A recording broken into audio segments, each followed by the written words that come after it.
The Gospels, a story worth listening to, by the Cardinal and the Dove. The children loved mornings like this, cold mornings when the porch was quiet and the world seemed to be holding its breath. They gathered without being called, pulling close not because they had to, but because this was where they wanted to be, with their grandfather. Elias Greyhawk sat in his chair, hands resting easily, watching the frost along the porch rail. He had never named himself a teacher, but the children knew his place in their lives. When questions lingered too long, when something felt heavy or confusing, they came to him, not for quick answers, but for steadiness. Behind them, Bethany moved quietly through the house, and the children knew their grandmother's presence as surely as they knew his. When she stepped outside, setting mugs on the small table, she rested her hand on Elias's shoulder for a moment, the kind of touch that comes only from a long shared life, then stepped back, listening with them. Elias waited. He always did. Noah leaned against the porch post, thoughtful. Maya sat close by, attentive, her eyes taking everything in.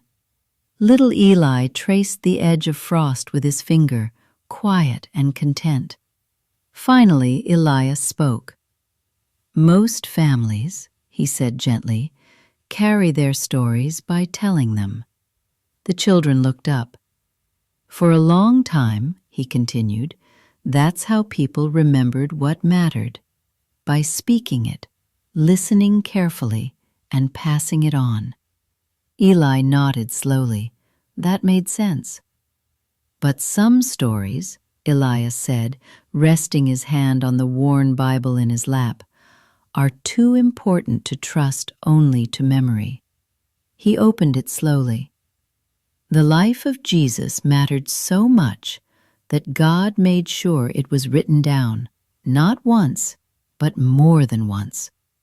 Different voices, different witnesses, all telling the same true story. He read aloud. "Many have undertaken to draw up an account of the things that have been fulfilled among us, just as they were handed down to us by those who from the first were eyewitnesses and servants of the word. With this in mind, since I myself have carefully investigated everything from the beginning, I too decided to write an orderly account, so that you may know the certainty of the things you have been taught." Luke 1:1-4. Eli squinted. "Why didn't they just tell it?" he asked, "like other stories?" Elias smiled. "Because this one wasn't just for one family or one generation." Maya spoke softly. "It was for everyone." "Yes," Elias said, "and for people who would come much later." Noah shifted his weight. "So we'd know it was true." "So you wouldn't have to guess," Elias replied. He closed the Bible part way, not finished, just pausing. "There are 4 of these stories," he said, "not because one wasn't enough, but because the truth was too big for a single voice." Eli frowned. "4?" "Yes," Elias said. "Matthew wrote for people watching for God's promises to be kept. Mark told it plainly and quickly, the way someone does when the truth matters more than the details. Luke listened carefully to many witnesses, so no one would be left wondering. And John—" He paused. Maya looked up. "What about John?" "John wrote so you would believe," Elias said. "And so you'd know that Jesus wasn't just someone who lived, but the one who gives life." Noah was quiet for a moment. "So they're all the same story?" Elias nodded. "The same truth," he said, seen from different places. Bethany spoke then, her voice steady and sure. It takes more than one window to let in the light. The frost was melting by then, the sun reaching the steps. No one hurried to leave.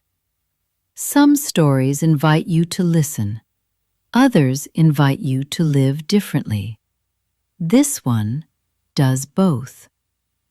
Many stories are passed down by word of mouth, and rightly so. But the story of Jesus was so important that God inspired multiple witnesses to write it down carefully, faithfully. The Gospels are not legends. They are testimonies. They exist so we can know Jesus with confidence, not confusion. This series begins there.